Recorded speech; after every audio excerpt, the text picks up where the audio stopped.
For quite a while, we have known that Sakurai has been hesitant to make another mode like Subspace Emissary in Smash again.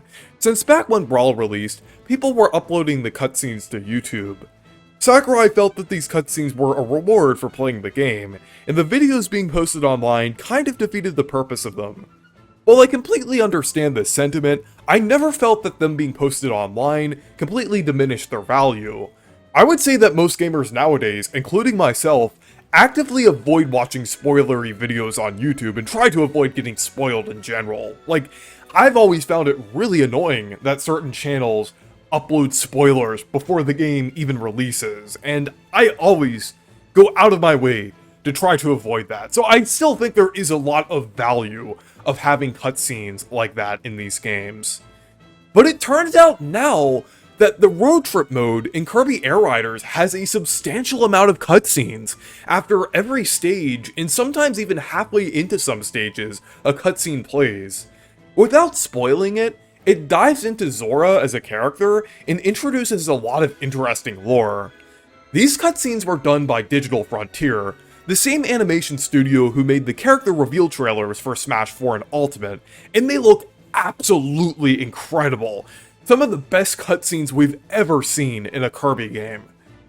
While I wouldn't say there are quite as many cutscenes as the ones in Subspace Emissary, there still is a lot of substance and structure here, a lot more than World of Light, and the cutscenes do kind of feel like a reward if you haven't seen them before. And Sakurai also has never really been against cutscenes in general, so I don't think the fact that they're in this game is that surprising. I just feel like his sentiment on cutscenes is slightly changing here. In fact, he even started the idea of older Kirby games having cutscenes at the beginning of each world, and then we have the very cinematic and very exciting Smash reveal trailers, even though those aren't in the games themselves. I feel like he does enjoy telling a story in a lot of his games in different ways. I just don't think he wanted to implement cutscenes similarly to Subspace for a while because of the amount of effort that went into making them. If there was so much time, money, and effort going into these cutscenes, only for them to be viewed in an unintended way, then I could kind of see where Sakurai was coming from and kind of see his point of view from his perspective, why he wouldn't necessarily want to add these cutscenes into games. But now, with Kirby Air Riders, I feel like his sentiment might be changing, and I feel like he might understand the other side of the argument a bit more. At this point, I feel like Sakurai understands that there are a significant amount of people out there who still want to experience cutscenes in the games themselves. Just because some people saw cutscenes through YouTube doesn't mean everyone has. There's also a significant amount of casual players out there who would likely experience the cutscenes in-game before they see it on YouTube. I know it still could be viewed unintentionally by some of those people, but I feel like we've gotten to the point on the internet where our algorithms are so hyper-personalized that it is a little less likely for a casual player to come across a video of all of the Kirby Air Riders cutscenes on YouTube. So, I think he might have realized that getting rid of the cutscenes entirely, just because of its diminished value, isn't worth it.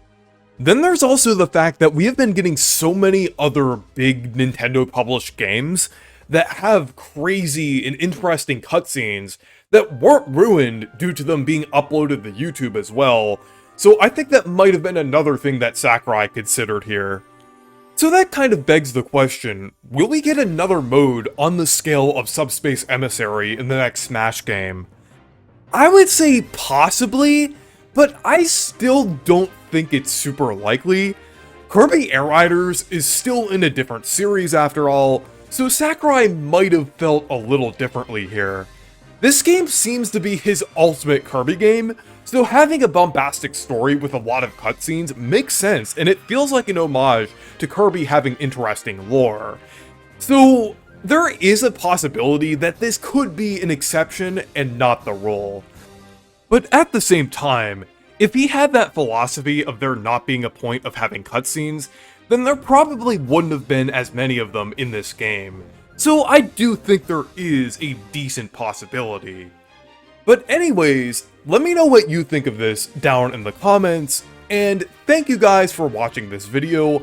Make sure to leave a like and subscribe for more, and make sure to check out my Discord server and Blue Sky if you want to. Stay perky!